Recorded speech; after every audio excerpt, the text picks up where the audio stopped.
Ndabaramukije mwiriwe na mwaramutse bakunzi ba Ararahiye Podcast TV umumwe wese aho aherereye, ndizera ko muguwe neza, ndizera ko mwiriwe neza. Amakuru yo kuruno mutaga igenekerezo rya gatatu ukwezi ni ukwicumi na rimwe umwaka no 2025. Amakuru y'akarere vyifashe gute? Kaze rero ndabahe ikaze na karibu mwe musanzwe mukurikirana ibiganiro vya Ararahiye Podcast TV muri i Burundi, muri mu karere ka EAC, Afrika, Amerika, Asia, Oceani, Eka ni Buraya. Ndabahaye ikaze. Amakuru turabira hamwe ni amakuru ariko aravugwa hariya mu gihugu kibanyi ca Tanzania, inyuma y'imyigaragambyo, inyuma y'imvururu nyinshi zateguwe na bamwe mu batavugwa rumwe na leta ya Samia Hassan Suluhu, eka abatavuga rumwe n'umugambwe wa CCM. Aba nabo tukaba tumaze kumva amakuru atari make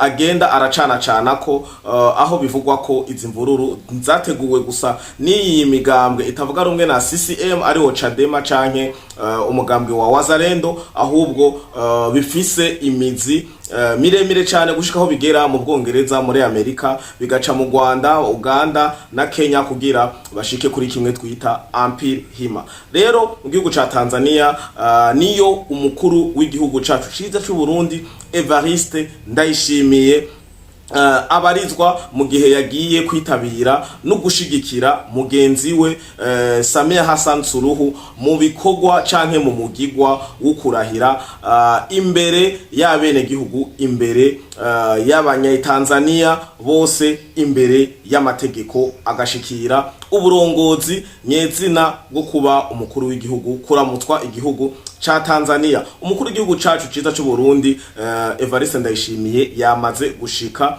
ahabera ibirori rero turaza kubabwira ukungene biriko birabandanya, binashobotse tubashiremwo amareresi y'ukungene vyagenze canke ukungene biriko biraba nitwagira amahirwe yo kubironka ikibiriraho. Ayandi makuru nuko Chisekedi nawe nyene turaje tubabwire iyo ari n'ivyo yagiye gukora. Ariko imbere yuko ninjira neza na neza mu makuru yo hakurya mu burasirazuba bwa Kongo hamwe n'amakuru y'Idoha muri Qatar, reka tubanze kwanza tunoganze ibijanye n'urugendo rw'umukuru w'igihugu caho ciza cy'u Burundi Evariste Ndayishimiye. Igituma mvuze tunoganze sikindi nuko mu misi yahera hari igenekerezo rya 30 ukwezi kw'icumi uku turangije umwaka n'uyu nyene, havuzwe amajambo menshi ko umukuru w'igihugu caho ciza cy'u Burundi General Evariste Ndayishimiye ko yahiye coba, yatinye guhirikwa ku butegetsi, yatinye kudeta, ngo nico gituma atitabiriye ibikorwa yari yatumiwemwo hariya mu Bufaransa ipari. Ibi twaraje kuri zino mbuga nyene za Ararahiye Podcast TV turababwira ko ibi bintu ni ibinyoma byambaye ubusa, amakuru y'ibihimbano n'amakuru hariya hakurya mu Rwanda bagerageje kuziriringa nko basanzwe batunzwe n'ibinyoma. Ibisije nama nabivuze, hari amatemwanyaje menshi yabagiye bakugwa mu nkotanyi, yabagiye bava mu nkotanyi, babigaragaza, banabivuga, banabifitiye n'ivyemezo ko inkotanyi zamye zikoresha ibinyoma.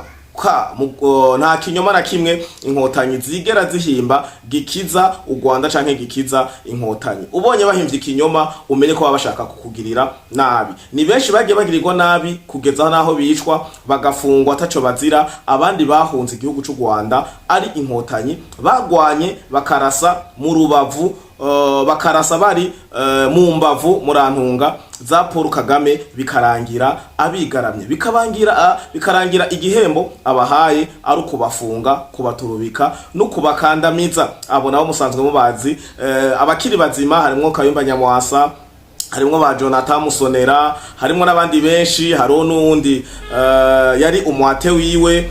Ni benshi cyane musanzwe mubazi, ni benshi yagiye arahemukira, abo bavukana, n'abandi benshi mu miryango yiwe, abo inkotanyi zagiye zirahemukira mu gihe babona kuri clair, mu gihe babona kuciye ubwenge, be kenshi baca bakwikiza. Mperuka kubabwira abagenerale batatu baheruka gukorerwa ivyo bakorewe. Sabo gusa inkotanyi uko zimeze ziba zishaka ijambo ribe irya Paul Kagame. Paul Kagame avuze ntihagire usubiramwo. Rero systeme yo guhimba no kwambika ibara ni vyabo nta gishasha. Muzokumva abanyamurenge bitahuye bazi ico bari babishingira intahe. Muzokumva abanyarwanda bitahuye bazi ico bari babishingira intahe, kuko jeyo niko ndabivuga benshi bakunda kuvuga ati Fleury woba wanka u Rwanda canke woba ufise ishari canke ufise inzigo n'u Rwanda. Jewe nama nabibabwiye, ntabwo nanka u Rwanda, ntabwo nanka abanyarwanda, nankiyo mico mibi n'ingeso mbi z'inkotanyi zo gushaka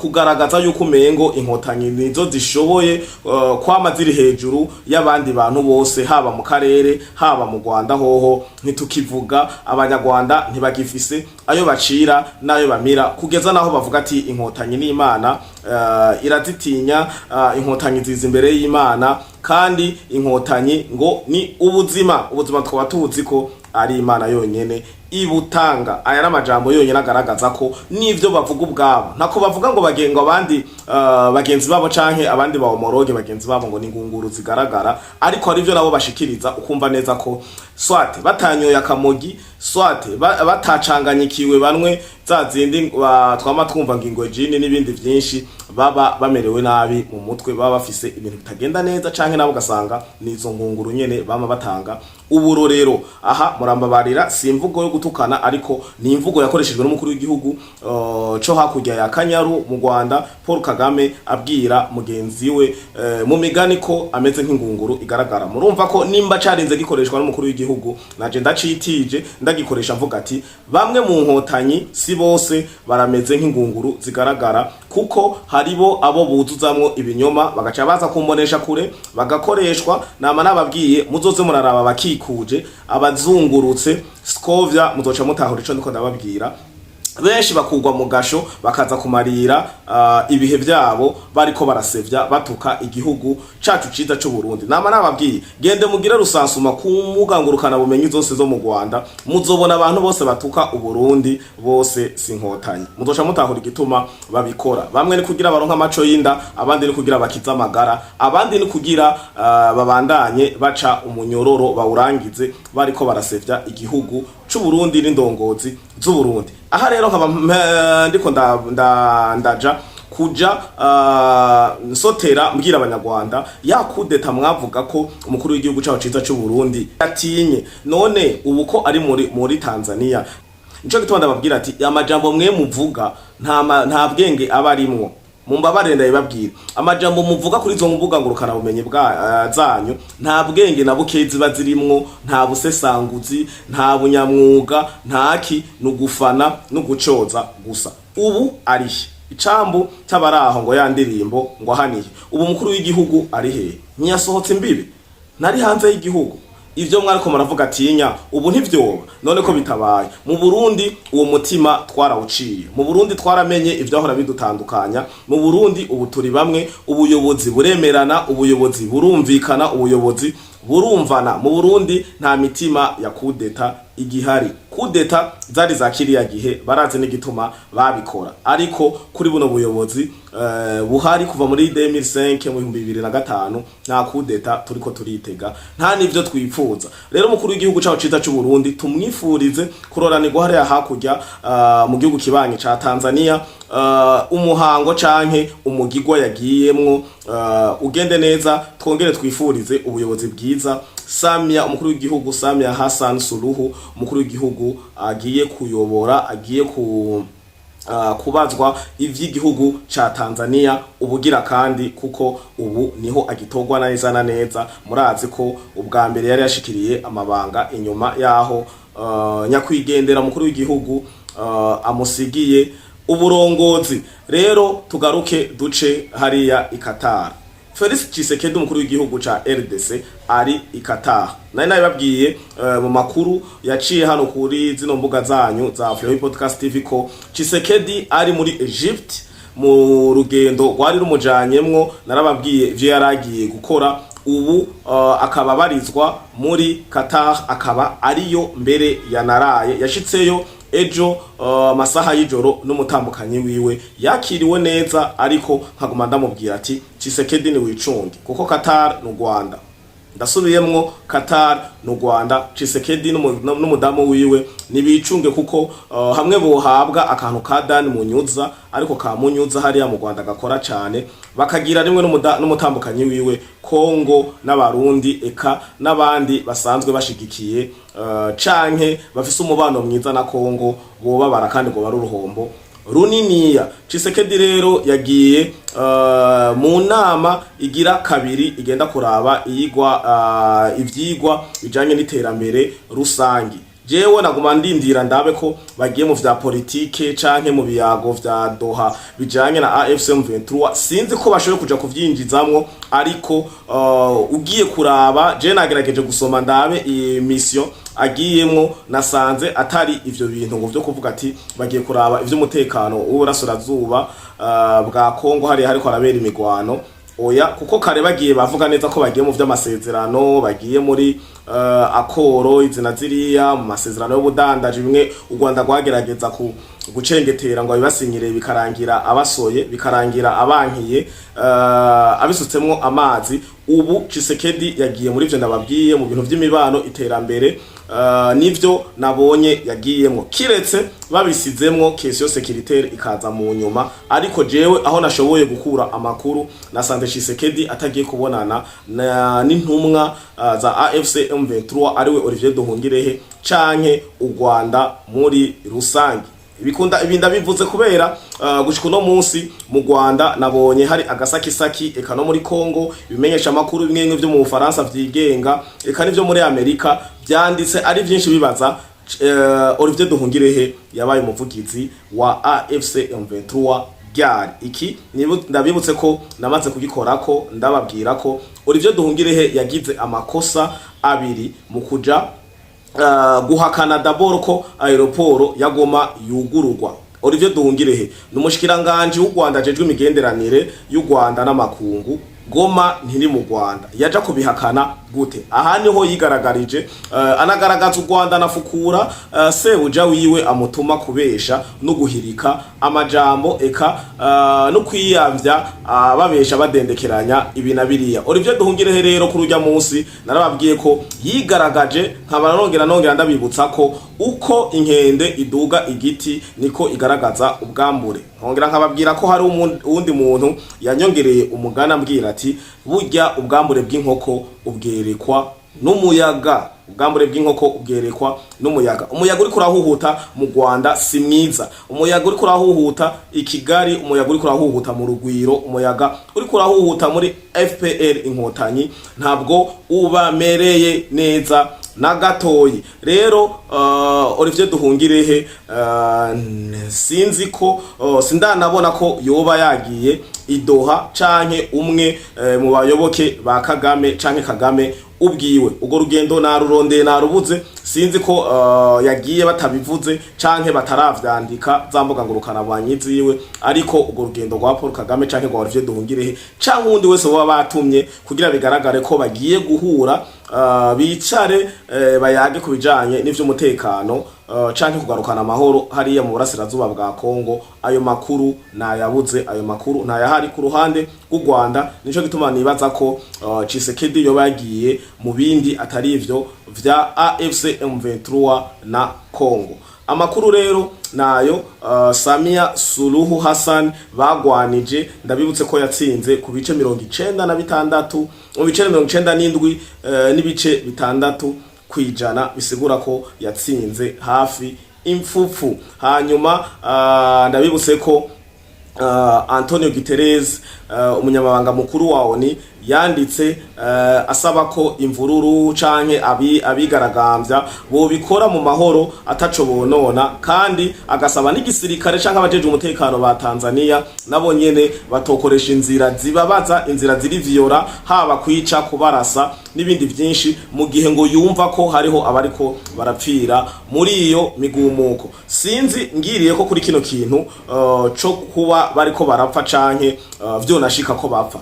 Ni murabe amasanamu yahagiye ahantu hariko haraka imiriro myinshi. Ni murabe abo bitwa ngo naba Gen Z. Ivyo vy'aba Gen Z gushika no musi jewe nababwiye ko atavyo ntahura nta nivyo nemera. Niba vyara abana bazokwitwa gute? Ikinco kibazo nama nibaza. Nimba ari go rudome rwabo rwa nyuma rwa Z umwana wabo azokwitwa gute? Swat reka tugaruke rero igituma vyonashika bakanapfa. Hari abariko baravuga ngo bariko bararaswa, nabonye n'andi makuru ya wa mugore agoma bagumura manki impamba avuga ngo bako baraswa n'igisirikare ngo nimba ari ngo nimba ari SFU ya Uganda ngo n'igisirikare Special Force Unity ya Museveni ngo niyo yo biri kiragenda hari ya gukora ivyo bintu byo kubarasagura. Abandi bakavuga ngo n'abakenya, abandi bakavuga ngo n'abanyarwanda. Urumva ivyo byose ni bintu umuntu agitohoza, nico gituma tuba turiko turakora ubusesanguzi turondeza iki na kiriya. Kandi nico gituma nama nababwiye uba afise amakuru yuhira kurano tuba turiko turabashikiriza acaza muri commentaire akayadushikiriza akayadusangiza, kuko ndazi neza kandi ndizera ko twese twamaduca mu makomantere gusoma ibiba biko biravugwa, ivyiyumviro biba biko biratangwa. Ariko nagomana babwira ati jewe sinemera ko yoba ari umukenya ariko araja kurasa muri Tanzania, kuko abakenya d'abord nibo bakatarizere, nibo ba promoter, nibo bari imbere muri irya migumuko no konona no gusiba Tanzania. Nongere ndabibutse ko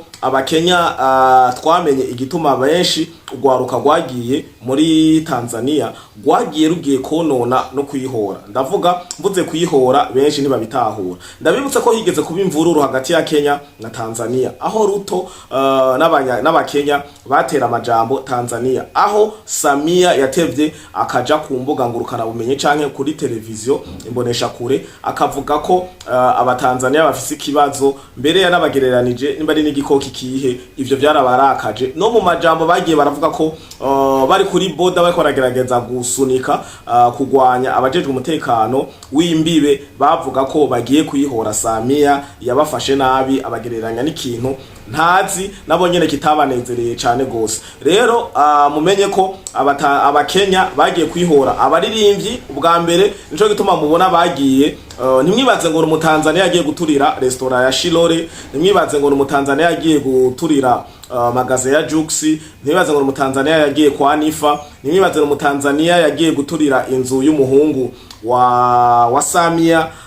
Nimwibaze ko ibijya bintu byose mubona bako barasambagura bagiye hari ku mayizine ya gaze izi dutekesha y'uwahoze ayongora Tanzania Jakaya Kikwete. Nimwibaze burya byose ngo byabaye motive n'abatanzania n'abakenya babigiye imbere, nibo babiri imbere bagiye kononera Tanzania. Ndabibutse ko bafise imvugo yuko ngo Kenya yabaye ya kabiri muri EAC mu gihe bo bahora bikasa ngo nabambere kwiterambere n'ubutunzi eka n'igisagara ngo gisa neza, ariko ngo inyuma yaho bagiriye imigumuko yo kwiyamiriza Ruto n'ubuzima buzimvye igihe abadugirije amakori vy'agasakisaki bagaca baja mwibarabara. Muravyibuka nta gihe kirekire kihaciye barababaye kubera baraturiye nk'uko bariko barabikora muri Tanzania, ibintu bigenda bitandukanye, nabo nyene barahapfiriye. Niho rero baciye basigara bonyene basigara baricoza ku mbuga ngurukana bumenye cyane bakunda TikTok, kuko unugwaruka ni Gen Z,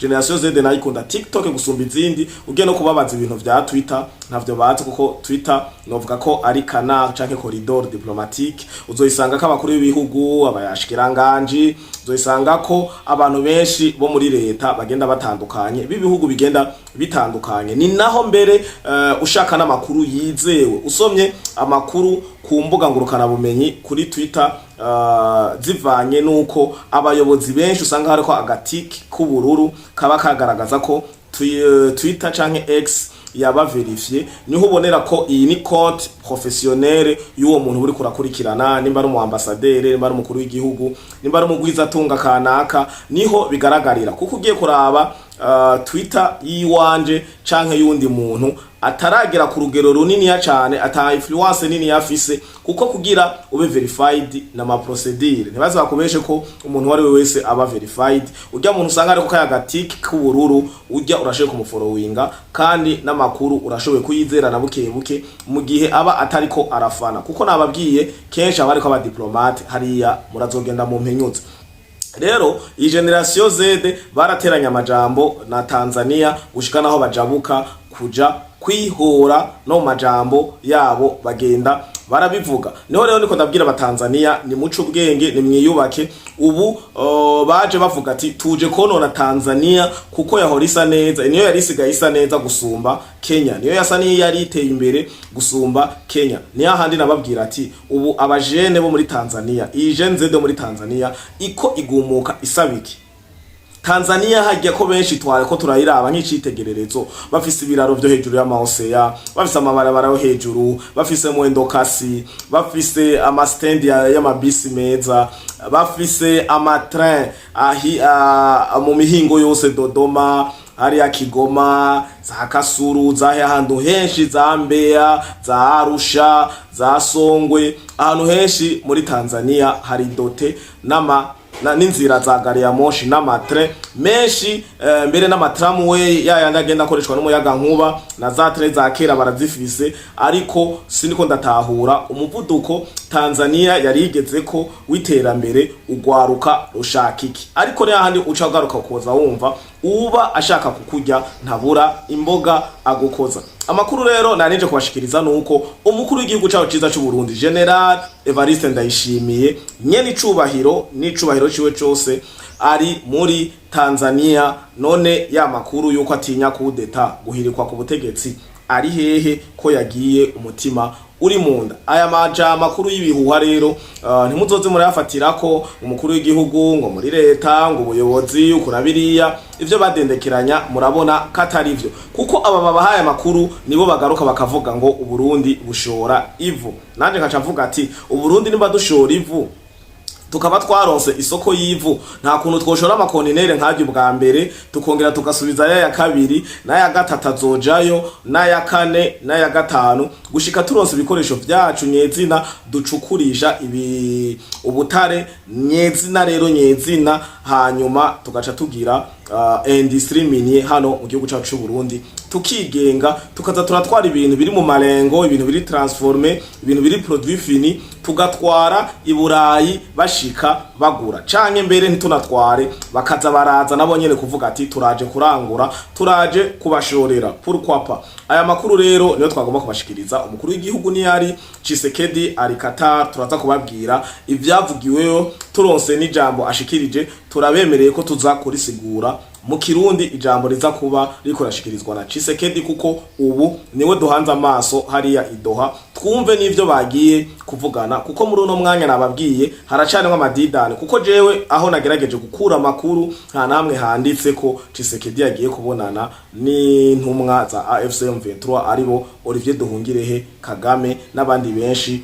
Kagame ashoboye gutuma bamusubirire, ariko uvuze AFC M23 ubuvuze u Rwanda, ubuvuze APR inkotanyi. Aha nta shari nta nzigo, niko biri, nta muntu numwe atabizi. Bivugwa n'abanyarwanda ubwabo, bikavugwa n'abanyamurenge, bikavugwa n'abafaransa, bikavugwa n'abanyamerika, bikavugwa n'abakongomani, bikavugwa n'abandi benshi batahuye bakanuye baremeza neza 100% ko uvuze AFC M23 eka na CNN n'ibindi binyamakuru mpuzamakungu byaragaragaje ko RDF u Rwanda inkotanyi aribo bariko barica biba bongera bihagira ubutare n'agataka ko mu burasirazuba bwa Kongo. Ndabakengurukire rero mwebwe mukurikirana Suluhu Podcast TV buri gihe mudahengeshanya.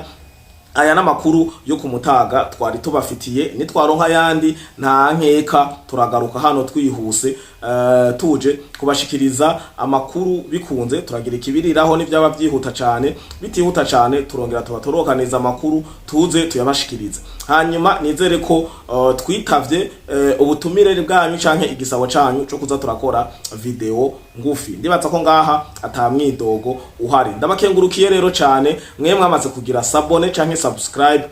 Nongera ndabibutsa ko kuri Ingoma Magazine ibiganiro byatanguye kujako, mwihutire kugira sabone kugira dukuze iriya channel tuyiduze itangure kuza igaragara ishikane amajwi n'ibiganiro kure, kuko igifise abantu nk'abarya ntashaka kuvugira hano ntiba ifise ibintu bita algoritme ya YouTube ntibirayibona kugira itangure kuza irasasagaza amakuru kure nkuko uru rubuga rwa Free Podcast TV rubigira. Ndabakengurukiye cyane, namwe mutaragira sabone mwibuke kugenda mugize subscribe na gakengeri kari ngaha munsi murakabona, ugafyonze ko rimwe kaca kamera nk'agakikujwe n'utundi dukroshe ku ruhande, ugasubiriye haca haza udukengeri dutonze akambere kirabura, niko kagufasha kuzozuronka amakuru yose aca kuri runo rubuga, yaba ikibiriraho, yaba bijya bita amashoti, yaba n'ibiganiro dutegura tukaca tuza tukayibashirirako. Mwarahezakiwe, ndabibutsa ko ata Free Podcast TV atamwebwe. Ciao ciao.